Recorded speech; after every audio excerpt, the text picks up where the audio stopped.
Hello everyone, I'm Michael, and today, I'm going to tell you a story. Bill Gates said, I will always choose a lazy person to do a difficult job because a lazy person will find an easy way to do it. What's a real-life example of this?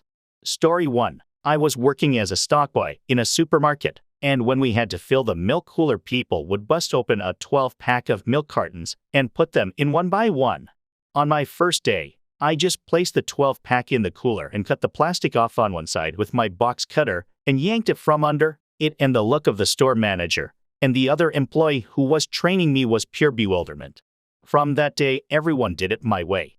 Story 2. Start of lockdown. My 9-year-old son was having worksheets emailed to complete at home. One day, left him at the laptop doing his maths while I made some dinner with my 3-year-old daughter. Walked into the living room with his dinner to find him asking the Alexa all of his maths questions. Story 3. Worked as a laborer at a nursery one summer.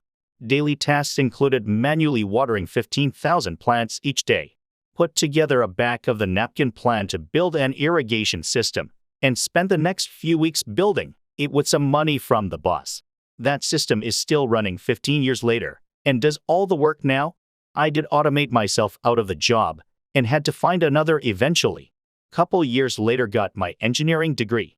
I'm convinced engineers are inherently lazy people that will spend a disproportionate effort to make things easier. Story 4. My brother-in-law spent a whole summer trying to figure out how to fix his sagging deck at the lake, which he could in theory crawl under and jack it up. It would have been a tunneling project. It's a 60 by 60 area, all long 2 by 6 boards. Massive. I sat there long enough with enough beers in me to come up with the idea of just cutting a square out of the sagging area about 3 feet x 3 feet, jacking it up and rescrewing down the boards. He paints the thing every spring with a roller anyhow, so it's not like the square cut shows up. He thought I was a genius. I was just lazy. Story 5. We had to hold a thermometer in water in chemistry class. It probably was only 20-minute experiment, but your arms get tired after a couple minutes and you can't let the thermometer touch the bottom of the pen or it won't get an accurate reading. So instead of sucking it up and just holding the thermometer, my lab partner built a contraption out of lab books and paper clips to somehow hold the thermometer in the water without it touching bottom.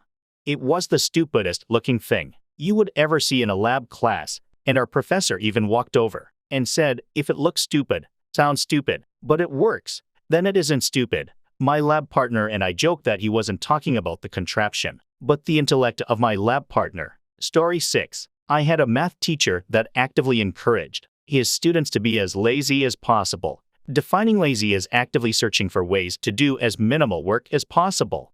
His logic was that, the way math is now, it could always be simplified and still work the same. Someone just needs to be lazy enough to find that.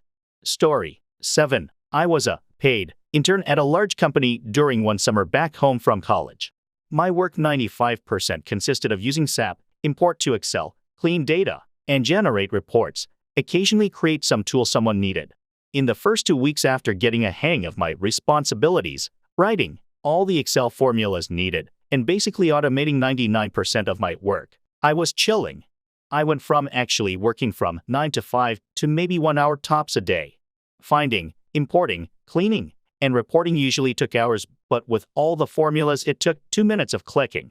I then helped the other cool intern get his shit set up so we could both just chill. We could take 2-hour lunches, paid for by the company, and nobody said anything cause we were just getting so much more done than the other interns. OFC, I helped for special tasks when asked, but those were simple 20-minute tasks, building something in Excel. Overall, was the easiest stress-less internship of my life. Story 8. One of my favorite examples is Andy Kim. And I'd like to preface this by saying that I don't think Kim is lazy so much as a genius. Andrew Kim was a singer-songwriter who became famous under the stage name Andy Kim. He achieved success writing songs for bands like the Archies, possibly most notably, Sugar. After his success, he coasted for a while until his record label dropped him for lack of output. At that point, he created his own label and cranked out hits like Rock Me Gently. When they saw this, the big record labels then bought his label under the assumption that they would then profit off of the songs he wrote and performed. He then very shortly stopped writing songs and largely lived off the sale of his label. Work smarter, not harder. Story 9. It took me like 3 months, but I automated a data pipeline to extract data, clean it up, and spit it out in an Excel or PDF format to one of our clients. I walked over to shoot the shit with the lady who handles my client and gives me tasks, and she told me we make 40K off them every month for that automated job. Fuck, I need to go start my own business. Story 10. When I was in college, I had a job at an Italian fast food place with a reputation for its breadsticks. They came in frozen and needed a bit to thaw, so we'd take a giant 3x4 feet aluminum baking sheet, spread them out in a single layer with no spaces, and cover it with a plastic bag, then leave it sit in the walk-in overnight. The next day, you'd have to get a pair of tongs and move each stick to a new tray, turning them over. Then cover the new tray with the bag, and let them sit on racks for a couple of hours before brushing on the garlic butter sauce. This was tedious enough that you'd usually be ready to brush the butter on the first tray as soon as you turned the last tray. I was given this task for the first time one morning and just did not want to deal with it. I realized if I put the second tray upside down on top of the first one, then turned it over and took the first tray out, I got exactly the same results. Blew the boss's mind when I did the 3-hour job in about 15 minutes. I was given a 0.05-hour raise. Story 11. I was once set to test certain piece of equipment on a ship. The test involved attaching the unit to a reader, then run loads of command line commands. Then, one would have to make a copy of all the text, copy it into Word and save it as a real crappy-looking report. There was hundreds of units, and they needed to be tested several times a year. We did about 20 to 30 a day. It would take several weeks to finish. I didn't know coding at the time, but always wanted to learn it. Within 2 months, I had made a program, even with a GUI, to spot faults with ease, instead of having to actually read the reports.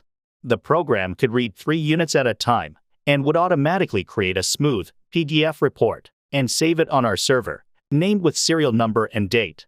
The job was now to attach 3 units, then wait for about 3 minutes, detach and attach new ones. Basically 30 seconds work, 3 minutes break. I could now test all units in a day, though I would typically spread it out over a couple more days. When I left the company, I left the program on the test computer. I got an email from an ex-colleague a few months later, saying they were using the program on several ships now. There wasn't any manual for the program, of course, but it was so straightforward that it wasn't needed. Story 12. An older company had a person dedicated to data entry, which boiled down to copying and pasting portions of data from text files into spreadsheet and formatting into a report. The person originally doing this job spent a full 40+ hours a week doing it, but was not very computer literate. When they retired, the company hired someone with actual skills. The new hire convinced management to let her work remotely after getting up to speed on the job. The first week at home was spent automating the entire job. The remainder of their multi-year tenure with the company was spent doing whatever they wanted, save the 10 to 15 minutes weekly to run their program and to answer the odd email here and there, all while getting paid full salary and benefits. They actually had to add in a few errors now and then to make it seem realistic. Story 13. Worked in a local adult education center. One of my main tasks was to make calculation about how many people enlisted for a course, how many of them got discounts, unemployed, e.g., how many men, women, age, etc. That was needed to calculate upcoming courses, fees, etc. That was my only work there, and I hated it. This was in early 90s, so PCs were a thing in our offices, but I had no idea how to write a program or use a database to use this information. Lucky as I am, our center had an interesting policy. When you want to educate yourself, you can attend that class for free. And when it's during the work time, then this is work time, as long as my supervisor is okay with that. She was. So I spent 3 months studying database structures, scripting, coding, etc. I told my tutor what I want to do, and he helped me to write a script that grabs all necessary information from the course's database, copy that into another database, and then I went crazy and wrote code that was insane. I implemented what-if scenarios thanks to filters. At the end, I was able to do my work that needed 6 hours a day within 15 minutes. I mean, before that it took e.g. an hour to have all the necessary information to have a how many unemployed single-parent women does it need to make the costs of that course even. I had everything back then.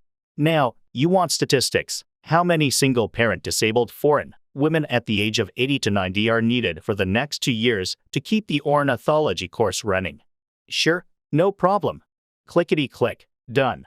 After that, I started the PC in the morning, grabbed all the data, ran my script, was done within 15 minutes and then read the book I brought from home. At the end of the day, I gave my supervisor several dozens of papers, statistics, predictions, etc. and said that was a lot of work, and went home. My supervisor was super happy with me because I did so much more now and was super effective. Story 14. I worked goods in for an aircraft manufacturer as a summer job at university. Parts would arrive, we'd open them and key in all the details into a terminal. That bit was long-winded. I discovered the terminal keyboard has assignable shortcuts, and set up a bunch of them for all the boilerplate such that keying in an item was about 6 keystrokes. Saved myself and my workmate hours every day, which we would spend pranking each other, other warehouse staff, and staff at other sites. Story 15. I had a manager in my 20s who detested the fact I turned a 2-hour process into a 15-minute process. It exposed how much lazier he was compared to me because, when the higher UPS learned from other people at my level that I created the program, they took me aside and told me he took credit for it. They asked me how I felt about that. I told them what decisions they make regarding the manager's character is their decision. Just put yourselves in my shoes and consider it from that angle. They did nothing, and I took the concept to a competitor who invested the money into making the program more robust and proprietary. My name was line 1 on the patent and trademark documents, and I did well enough to semi-retire at 45. I credit Lee Iacocca for the inspiration. He went through a similar problem with higher UPS at Ford, and his answer was to take his brain to Chrysler, who would value it. Story 16. Back in high school, a lot of kids used to walk through his park to get home to school. A portion of the path went into the woods because it was just quicker than walking the actual trail. At one point in the walk through the woods, you had to go up this small but tedious hill. Nothing major, but it took like 10 seconds of hard work to go up it. You couldn't go around because one side was a small cliff to the creek below and other side had dense trees. One summer, a bunch of us got together and decided to just dig through that hill to make it flat. It took like 14 of us 3 good days to get through it. It was a hard 3 days, but it was definitely worth it. Saved 10 seconds of hill climbing every morning and afternoon, 150 plus days of the year. And it wasn't just us, but hundreds of other kids who took the same party every day. Sometimes you need to put in a lot of work, so your future selves can enjoy the easy way out. Story 17. I was invited to my friend's yearly apple picking. It was a full day of apples and kids and filling a truck for cider. I'm lazy and suggested we make the process more efficient with tarps on the ground. We managed in 2 hours what historically took all day. We didn't even get to the picnic lunch. Essentially, I ruined apple picking. Story 18. I have a massive exercise to do at our year-end accountancy. My work previously got checked by another manager who spent over 3 weeks going over the data.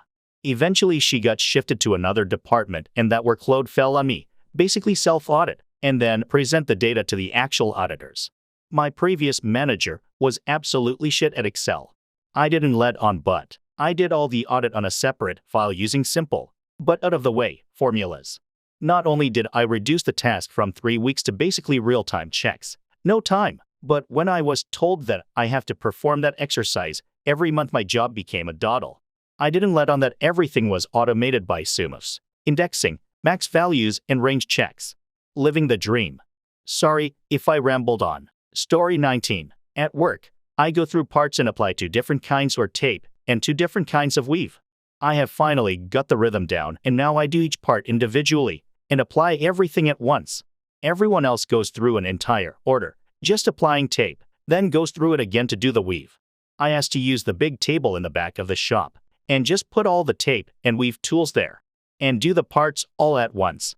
Normal rate for an 8-HR shift is $1,200, but I can manage $1,800 in a day, going at a nice steady pace. Story 20. I knew a guy who had a low-level data reporting job. He had several daily, weekly work responsibilities, including a bunch of reports that needed quite a bit of tweaking from raw data to finished product. But like I said, low level. We didn't find out until way later But he had set up macros for each of his major responsibilities where he could. Once set up, he'd just run the macros to do his work. But then he'd, smartly, hold off on delivering the reports until just a little before the deadlines. He'd hit every assignment and was seen as reliable. He also would complain about the workload, so people would leave him with that work. I doubt he did a full hour of work a day after he set up what he did. Eventually, he left the job for one with better pay. But damn, did he work lazy. Also, he was smart not to reveal until the end, because had he told them about it, he would have gotten a pat on the back and would have been given a whole other workload, on top of maintaining those macros, etc. Dude milked the job, not the other way around. Story 21. Me. I automate shit all the time at work to make daily routine jobs more easy. I write manuals with screenshots with arrows indicating where to click or where to fill in what. Whenever I write a manual, I assume that whoever reads it is a complete idiot so that whenever customers call for the same questions again, I just send them to the online manual I created. No need to type it out again by email or explain it again by phone. Story 22. My boss put my name in for leading a project group shortly after I joined the company. I had no experience whatsoever about project managing, yet he still demanded that I lead the group of 12 people.